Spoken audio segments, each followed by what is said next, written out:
അവസാന ദിവസത്തെ ആദ്യ ദിവസത്തെ തന്നെ കാണുക എന്നൊരു കൺസെപ്റ്റിനെ കുറിച്ച് നിങ്ങൾക്കറിയാമോ? റോബിൻ ശർമ്മ അദ്ദേഹത്തിൻ്റെ പുസ്തകത്തിൽ പറയുന്നുണ്ട്, put your final day first. ഇതൊരു വലിയ ആശയമാണ്. പലപ്പോഴും നമ്മൾ വലിയ ദൗത്യങ്ങളുമായിട്ട് മുന്നോട്ട് പോകുമ്പോൾ നമ്മുടെ മനസ്സിലുള്ളത് നമ്മുടെ ദൗത്യം അച്ചീവ് ചെയ്തതിന് ശേഷമുള്ള നമ്മുടെ ഫീലിങ്ങും അതുപോലെ തന്നെ ആ ഒരു വിഷ്വലുമൊക്കെയാണ് നമ്മുടെ ഉള്ളിലുള്ളത് എങ്കിൽ അതിലേക്കുള്ള യാത്ര വളരെ എളുപ്പമായിരിക്കും. സത്യത്തിൽ എല്ലാവരും ലക്ഷ്യങ്ങളുമായിട്ട് മുന്നോട്ട് പോകുമ്പോൾ അവർ എപ്പോഴും ഫോക്കസ് ചെയ്യുന്നത് ഇപ്പോൾ എന്ത് ചെയ്യാനുണ്ട് എന്നതിലേക്കാണ്. എന്നാൽ അതിലുള്ള ബുദ്ധിമുട്ടുകളിലേക്കും പ്രയാസങ്ങളിലേക്കും ആ യാത്രയിലുള്ള ചലഞ്ചസുകളിലേക്കുമാണ് അവർ ഫോക്കസ് ചെയ്യുന്നത് എങ്കിൽ അവരുടെ യാത്ര വളരെ ദുഷ്കരമായിരിക്കും. എന്നാൽ ഈ യാത്ര അവസാനിച്ചതിന് ശേഷം എന്താണ് ഫീൽ ചെയ്യുന്നത്, എന്താണ് കാണുന്നത് എന്നതിനെ വിഷ്വലൈസ് ചെയ്തുകൊണ്ട് ഫീൽ ചെയ്തുകൊണ്ട് ഓരോ ദിവസത്തെയും പ്രവർത്തനങ്ങൾ ചെയ്തുകൊണ്ടിരിക്കുന്നത് എങ്കിൽ ആ ഓരോ പ്രവർത്തനങ്ങളും ആവേശപൂർവമായിരിക്കും, എനർജറ്റിക് ആയിരിക്കും, അതോടൊപ്പം തന്നെ റിസൾട്ട് ഉണ്ടാക്കുന്നതായിരിക്കും. ആ ഒരു എനർജിയിൽ നിൽക്കുമ്പോൾ അതിന് ഇടയിൽ വരുന്ന തടസ്സങ്ങളൊന്നും തന്നെ ആ യാത്രക്ക് വിഘാതമാവില്ല. ആ തടസ്സങ്ങളെ അതിജീവിച്ചുകൊണ്ട്, ആ തടസ്സങ്ങളെ മറികടന്നുകൊണ്ട് യാത്ര ചെയ്യാൻ ആവശ്യമായിട്ടുള്ള ഊർജം ഈ ഒരു കാഴ്ചയിൽ നിന്ന്, ഈ ഒരു ഫീലിങ്ങിൽ നിന്ന് ലഭിക്കുമെന്നതാണ് യാഥാർത്ഥ്യം. എപ്പോഴും നമ്മുടെ ഗോളുകളെ ലുക്ക് ലൈക്ക്, ഫീൽ ലൈക്ക് എന്ന് കാണേണ്ടതുണ്ട്. എന്താണ് ഈ ഗോൾ അച്ചീവ് ചെയ്യുമ്പോഴുള്ള ഫീൽ, എന്താണ് ഈ ഗോൾ അച്ചീവ് ചെയ്യുമ്പോഴുള്ള കാഴ്ച, ഇത് വ്യക്തമായിട്ട് നമുക്ക് തുടക്കം മുതൽ, ആദ്യ ദിവസം മുതൽ കാണുവാൻ കഴിയേണ്ടതുണ്ട്. ആ ലക്ഷ്യങ്ങളിലേക്കുള്ള ഓരോ സ്റ്റെപ്പും വളരെ സൂക്ഷ്മതയോടുകൂടിയും പ്ലാനിങ്ങോടുകൂടിയുമായിരിക്കണം നമ്മൾ ചെയ്യുക. പലപ്പോഴും ലക്ഷ്യങ്ങളിലേക്കുള്ള അകലം വളരെ കൂടുതലാണ് എന്ന് തോന്നുകയാണ് എങ്കിൽ നിങ്ങൾ ആ ലക്ഷ്യങ്ങളെ വിവിധ ഘട്ടങ്ങളായിട്ട് നിങ്ങൾ ആദ്യം തന്നെ ഡിവൈഡ് ചെയ്യുക. അതിലെ ഓരോ ഘട്ടങ്ങളെയും അതിജീവിക്കുകയും ആ ഓരോ ഘട്ടങ്ങളിലൂടെ കടന്നു പോവുകയും ഓരോ ഘട്ടങ്ങൾ കഴിയുമ്പോഴും അതിനെ ആഘോഷമാക്കുകയും അതിനെ സെലിബ്രേറ്റ് ചെയ്യുകയും ചെയ്തുകൊണ്ട് വേണം ലക്ഷ്യങ്ങളിലേക്ക് പോകുവാൻ. നമ്മുടെ മനസ്സിനൊരു പ്രത്യേകതയുണ്ട്.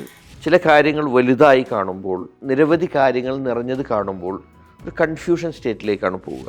ആ കൺഫ്യൂഷൻ സ്റ്റേറ്റിലേക്ക് പോയാൽ കൃത്യമായ ഒരു ഇൻസ്പയർഡ് ആക്ഷൻ ഉണ്ടാക്കുവാൻ നമുക്ക് കഴിയില്ല. അങ്ങനെ കൃത്യമായ ക്ലാരിറ്റിയുമായിട്ട് മുന്നോട്ട് പോയാൽ ഓരോ ഘട്ടങ്ങളും നമുക്ക് വളരെ എളുപ്പത്തിൽ പൂർത്തിയാക്കുവാനും അതോടൊപ്പം തന്നെ നമ്മുടെ വലിയ ലക്ഷ്യങ്ങളിലേക്ക് വളരെ എളുപ്പത്തിൽ എത്തിച്ചേരുവാനും കഴിയും. ഇവിടെ ഓരോ ഘട്ടങ്ങളിലും നമ്മൾ എനർജറ്റിക് ആയിരിക്കുക എന്നതും ആ എനർജിയെ നിലനിർത്തി കൊണ്ടുപോവുക എന്നതുമാണ് ഏറ്റവും പ്രധാനം. പലപ്പോഴും ലക്ഷ്യങ്ങളിലേക്കുള്ള യാത്രയിൽ എല്ലാവരും ചർച്ച ചെയ്യാറുള്ളത് ചലഞ്ചസിനെ കുറിച്ചാണ്. ഈ ചലഞ്ചസിനോടൊപ്പം തന്നെ നിരവധി അച്ചീവ്മെൻറ്റുകളിലൂടെ ആയിരിക്കും ആ യാത്ര മുന്നോട്ട് പോകുന്നത്. അപ്പോൾ ആ അച്ചീവ്മെൻറ്റിൻ്റെ ഓരോ ഘട്ടങ്ങളും വളരെ ഇമ്പോർട്ടൻ്റ് ആണെന്ന് മനസ്സിലാക്കുക. അതിനെ സെലിബ്രേറ്റ് ചെയ്തുകൊണ്ട് അതുപോലെ തന്നെ അതിൽ നിന്ന് ആവേശം ഉൾക്കൊണ്ടുകൊണ്ട് വേണം നാം മുന്നോട്ട് പോകുവാൻ. അതുപോലെ ഏറ്റവും പ്രധാനമാണ് ആ യാത്രയെ നിങ്ങൾ മുൻകൂട്ടി കാണുക എന്നതും. നിങ്ങൾ നിങ്ങളുടെ മനസ്സിലൂടെ ആ യാത്ര നിരവധി തവണ കടന്നു പോയിട്ടുണ്ട് എങ്കിൽ നിങ്ങൾക്ക് അതിൽ നിന്ന് ഉണ്ടാവുന്ന ചലഞ്ചസിനെ നേരത്തെ ഐഡൻറ്റിഫൈ ചെയ്യുവാനും അതിനുള്ള സൊല്യൂഷനിലൂടെ പോകുവാനും കഴിയും. പലപ്പോഴും നമ്മൾ ആദ്യമായിട്ടാണ് ഒരു പ്രവർത്തനത്തിലൂടെ കടന്നു പോകുന്നത് എങ്കിൽ നമുക്കവിടെ അപരിചിതത്വമാണ് ഉണ്ടാവുക, അതുപോലെ തന്നെ ക്ലാരിറ്റി കുറവാണ് ഉണ്ടാവുക. എന്നാൽ നിങ്ങളുടെ പഠനങ്ങളിലൂടെ, നിങ്ങളുടെ റിസർച്ചുകളിലൂടെ, നിങ്ങളുടെ വിഷ്വലൈസേഷനിലൂടെ ഈ പ്രവർത്തനങ്ങളുമായിട്ട് നിങ്ങൾ നിരവധി തവണ പോയിട്ടുള്ളതാണ് എങ്കിൽ നിങ്ങൾ യഥാർത്ഥ പ്രവർത്തനങ്ങളിലേക്ക് പോകുമ്പോൾ നിങ്ങൾക്കൊരിക്കലും അപരിചിതത്വം ഫീൽ ചെയ്യില്ല. നിങ്ങൾക്ക് മുമ്പ് യാത്ര ചെയ്തൊരു വഴിയിലൂടെ പോകുന്ന ഒരു ഈസിനെസ് ഉണ്ടാവും. ആ ഈസിനെസ്സിലൂടെ പോകുമ്പോൾ സ്വാഭാവികമായിട്ടും ചലഞ്ചസിനെ വളരെ എളുപ്പത്തിൽ അഭിമുഖീകരിക്കുവാനും അതിലുണ്ടാവുന്ന അച്ചീവ്മെൻറ്റ്സിനെ സെലിബ്രേറ്റ് ചെയ്യുവാനും നിങ്ങൾക്ക് കഴിയും. ഒരു ഗോളിലേക്കുള്ള യാത്ര എന്ന് പറയുന്നത് അതുമായി ബന്ധപ്പെട്ട നിരവധി ഘടകങ്ങൾ ഉൾക്കൊള്ളുന്നതാണ്. അപ്പോൾ ഓരോ ഘടകങ്ങളെയും കൃത്യമായിട്ട് നമുക്ക് കാണുവാനും അതിനെ ഉൾക്കൊള്ളുവാനും അതുപോലെ തന്നെ അതിലുണ്ടാവുന്ന നേട്ടങ്ങളെയും പ്രതിസന്ധികളെയും മുൻകൂട്ടി കാണുവാനും അതിനുള്ള സ്റ്റെപ്പുകൾ എടുത്തുകൊണ്ട് മുന്നോട്ട് പോകുവാനും കഴിയേണ്ടതുണ്ട്. ലക്ഷ്യപൂർത്തീകരണം എന്ന് പറയുന്നത് ചില പ്രവർത്തനങ്ങളുടെ ഫലം മാത്രമല്ല, അതിൽ പ്രീ പ്ലാനിംഗ് ഉണ്ടായിരിക്കണം, ഇംപ്ലിമെൻറ്റേഷൻ സ്റ്റെപ്പുകൾ ഉണ്ടായിരിക്കണം, അതുപോലെ തന്നെ ആ പ്രവർത്തന പദ്ധതിയെക്കുറിച്ച് കൃത്യമായ ക്ലാരിറ്റി ഉണ്ടായിരിക്കണം. അതോടൊപ്പം തന്നെ അതിൻ്റെ റിസൾട്ടിനെ നോക്കിക്കാണുവാനും കഴിയണം. ആ റിസൾട്ടിനെ നേരത്തെ നോക്കി കാണുമ്പോഴാണ് ഞാൻ ഈ പറഞ്ഞ എല്ലാ കാര്യങ്ങളിലും നിങ്ങൾക്ക് വ്യക്തതയുണ്ടാവുന്നതും നേരത്തെ കറക്ഷൻ ചെയ്യാൻ കഴിയുന്നതും അതുപോലെ തന്നെ അതാത് സമയത്ത് വരുന്ന കാര്യങ്ങളെ ധൈര്യപൂർവ്വം അഭിമുഖീകരിച്ചുകൊണ്ട് ലക്ഷ്യത്തെ ഉള്ളിൽ ഫീൽ ചെയ്തുകൊണ്ട് നിങ്ങൾക്ക് മുന്നോട്ട് പോകാൻ കഴിയും. സത്യത്തിൽ ഇങ്ങനെ പോകുന്ന ആളുകൾ ആ ലക്ഷ്യം പൂർത്തീകരിക്കുന്നതിന് മുമ്പ് തന്നെ നിരവധി തവണ അവർ ആ ലക്ഷ്യം പൂർത്തീകരിച്ചിരിക്കും. അവരുടെ മനസ്സിൽ, അവരുടെ ഫീലിങ്ങിൽ, അവരുടെ വാക്കുകളിൽ, അതുപോലെ തന്നെ അവരുടെ ചർച്ചകളിൽ. ഇതെല്ലാം തന്നെ ലക്ഷ്യപൂർത്തീകരണത്തിന് വളരെ പ്രധാനമാണ്. ഇത്രയും കാര്യങ്ങളിൽ നിന്ന് നമുക്ക് വളരെ കൃത്യമായിട്ട് മനസ്സിലാക്കുവാൻ കഴിയും.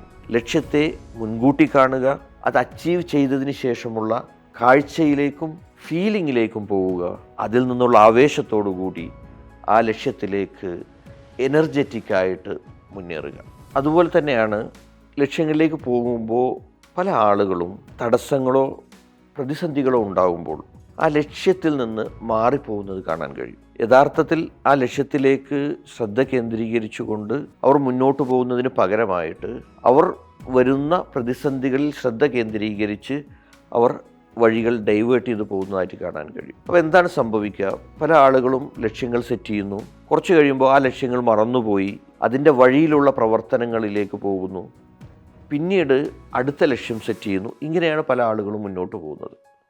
അങ്ങനെയാണ് മുന്നോട്ട് പോകുന്നത് എങ്കിൽ നമുക്ക് വ്യക്തമായ റിസൾട്ടുകൾ ഉണ്ടാക്കാൻ കഴിയില്ല.